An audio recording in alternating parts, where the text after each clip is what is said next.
Histoires africaines ce jour, et selon les récits ancestraux, vous fait la narration des Diakanké, qui sont un peuple de l'Afrique de l'Ouest, présent au Sénégal et en Guinée, mais aussi au Mali et en Gambie, et comportant d'importantes communautés aujourd'hui fondues dans les communautés du nord de la Côte d'Ivoire, du Burkina Faso et du Ghana. Ils sont originairement issus de clans soninké et s'apparentent par métissage multiséculaire au groupe ethnique Manden. Les Diakanké sont membres d'une communauté d'origine soninké. Cette communauté a été fondée en 1059 par le patriarche El Hadj Salim Souaré, plus couramment appelé Diaka Laye Souaré ou Mbemba Laye Souaré. Le mouvement Diakanké, qui se veut basé sur l'expansion pacifiste de l'islam, est apparu au XIVe siècle et s'est développé surtout pendant le règne de Kankou Moussa, empereur du Manden. Diaka Laye est originaire de la ville de Diaka dans le Massina. Après de longues pérégrinations, il est passé par le Diafounou, le Saloum, Sénégal, pour enfin s'installer dans le Bambouk, sur la rive du Bafing. Il fonda une localité à laquelle il donna le nom de son village d'origine, Diaka. Cette localité qu'il a fondée à l'aide de ses trois cousins maternels, Karou Mahmoud, Fofana Girassi, Tounle Fadiga Drameba, s'appelle Bambougou Diaka, le premier s'appelant Massina Diaka. La communauté Diakanké s'articule à l'origine autour de 4 clans soninké: Souaré, Tandia Sambake, Dramé, Kandji Missané, Fofana Girassi, Fadiga, Dibassi. Ces 4 clans fondateurs sont appelés les 4 foyers, ou Bolunaano, ou Bulunaano. À ces 4 clans se sont ajoutés entre autres les Diakité Kaba, les Silla, les Diaby Gassama, les Dansoko, les Diakabi, les Badio, les Sako, etc. Ces derniers furent, semble-t-il, les autochtones des Diakanké qui, en tant que hôtes, reçurent et vénérèrent leurs frères d'ethnie, les 4 clans si haut mentionnés, comme ce fut la coutume des Diakanké depuis toujours.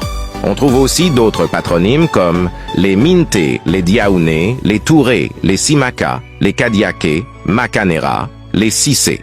L'instabilité politique qu'a subi l'empire du Manden, due aux nombreuses guerres d'indépendance de ces provinces, a provoqué le déclin de Bambougou Diaka. Les Diakanké se sont dès lors dispersés notamment vers le Sénégal oriental, dans les provinces du Boundou, d'Antilia, Niokolo, Ewouli, etc. Certains ont suivi les routes commerciales des Dioula. Des villages ont été fondés par les marabouts Diakanké. Les Dramés se sont installés à Goundiour, les Diaby à Didé, les Diakité à Tumbura et Dieilani, les Silla à Bani Israël, etc. Tous ces villages sénégalais étaient de grands centres d'enseignement religieux. Les guerres de conquête coloniale opposant d'une part El Hadj Oumar Tall et Mamadou Lamine Dramé, et d'autre part l'armée coloniale française, ont provoqué une nouvelle dispersion des Diakanké. La ville de Touba en Guinée a été fondée au début du 19e siècle 1815 par un autre Salim, surnommé Karamokoba Diaby Gassama, originaire de Didé au Sénégal. Touba a été le centre principal du mouvement Diakanké jusqu'à l'arrestation par l'administration coloniale de Karanzang-Kung, arrière-petit-fils de Karamokoba en mars 1911. Il s'est ensuivi un autre mouvement de dispersion des gens de Touba vers le sud du Sénégal, la Guinée-Bissau, la Côte d'Ivoire, etc. Les Diakanké se sont toujours conformés à la doctrine de El Hadj Salim Souaré, opposé à toute forme de guerre, conquête ou djihad. Ils se sont toujours occupés de l'enseignement pacifique, Héra-Sila de l'islam.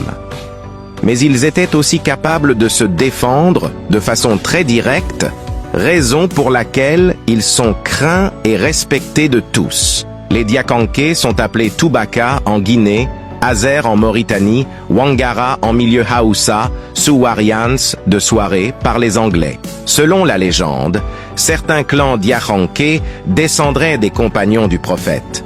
C'est ainsi que les Dramés seraient des descendants de Salman al-Farisi, les Fofana Girassi de Abu Bakr, les Diaby de Omar bin Khattab, les Silla de Al-Abbas.